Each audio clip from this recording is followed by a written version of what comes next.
Hello students, चलिए start करते हैं। बहुपद प्रश्नावली 2.2 का प्रश्न संख्या 2 देखते हैं क्या है। एक द्विघात बहुपद ज्ञात कीजिए जिसके शून्यकों के योग तथा गुणनफल क्रमशः दी गई संख्याएं हैं। यहाँ पे हमें शून्यकों के योग और गुणनफल दे रखे हैं, इनसे हमें द्विघात समीकरण बनाना है। इसके आपको दो तरीके बताऊंगा, जो आपको आसान लगे वो कर लेना। देखो, सबसे पहले में हमें क्या दे रखा है, शून्यकों का योगफल 1/4 दे रखा है और गुणनफल दे रखा है घटाका 1। सबसे आसान तरीका, ध्यान से देखो, आपने अभी अभी पिछले प्रश्न में सीखा है क्या था हमारा, शून्यकों का योगफल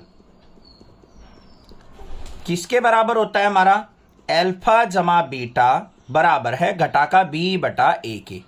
यही तो होता है।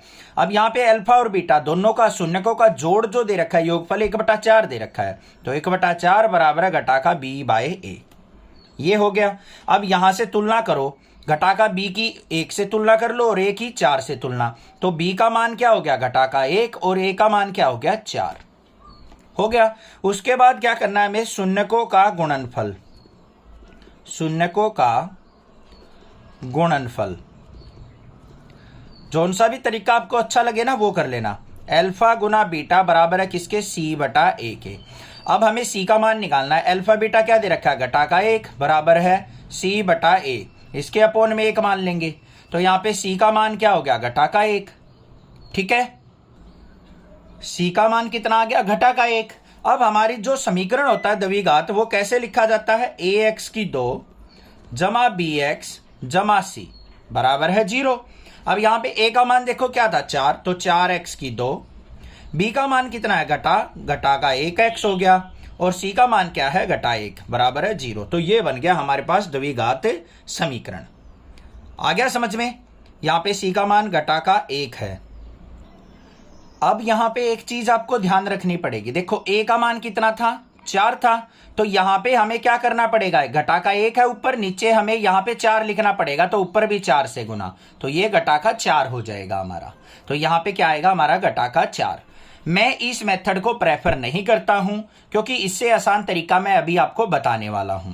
तो वो क्या होता है हमारा, देखो, जो द्विघात समीकरण होगा, द्विघात बहुपद, उसको लिखने का तरीका क्या होता है। यहां पे ध्यान से देखना, कोई भी द्विघात बहुपद लिखना हो कैसे लिखा जाएगा, x की 2 घटा, यहां पे क्या लिखेंगे हम, शून्यकों का योगफल, शून्यकों का योग और गुना में x जमा में, फिर क्या होता है, शून्यकों का गुणनफल, शून्यकों का गुणनफल। ये हमारा तरीका होता है, बस इसी में रखना है हमें सब कुछ। x² घटा शून्यकों का योग कितना दे रखा है, 1/4, तो यहाँ पे 1/4x। शून्यकों का गुणनफल कितना दे रखा है, घटाका 1 बराबर है 0। इसके अपोन में 1 मान लेंगे, इसके अपोन में 1। यहाँ पे हमारा जो एलसीएम आ गया वो कितना आ गया, 4। 4 को 1 से भाग किया 4, 4 की x² से गुना 4x²। यहाँ पे 4 से 4 कट गया, घटाका x। 4 को 1 से गुण भाग किया 4 आ गया, 4 की 1 से गुना, घटाका 4 बराबर है 0। इस 4 की 0 से गुना होगी 0 हो जाएगा, तो हमारे पास समीकरण क्या आ गया, 4x² घटा x घटा 4। तो ये हो गया हमारा समीकरण बराबर है 0। ये है ना आसान तरीका। तो इस तरीके से हम सभी प्रश्नों को हल करेंगे। ये मेथड थोड़ा सा मुश्किल होता है, क्योंकि बच्चों को ये समझ में नहीं आता सर हमने 4 से गुना क्यों की, क्योंकि a का मान हमारा 4 था, तो हमें c/a है, यहाँ पे घटा 1 दे रखा था, तो a का मान तो हमें 4 रखना पड़ेगा, और ये घटाका 1 कब आएगा, जब ऊपर भी 4 से गुना हो जाएगी, तो c का मान क्या हो गया हमारा, घटाका 4 हो गया। समझ में आ गई बात, ठीक है। अब जिसको ये समझ में नहीं आए तो इस मेथड से करो, ये बिल्कुल आसान है। दूसरा प्रश्न देखते हैं इसका। दूसरे प्रश्न में हमें क्या दे रखा है, वर्गमूल 2 और 1/3। अब हमें पता है क्या है, x² घटा शून्यकों का योगफल, ये जरूर लिखना है आपको, शून्यकों का योग, और साथ में क्या होता है, जमा में शून्यकों का गुणनफल। यहां पे x आएगा, शून्यकों का गुणनफल, गुणनफल।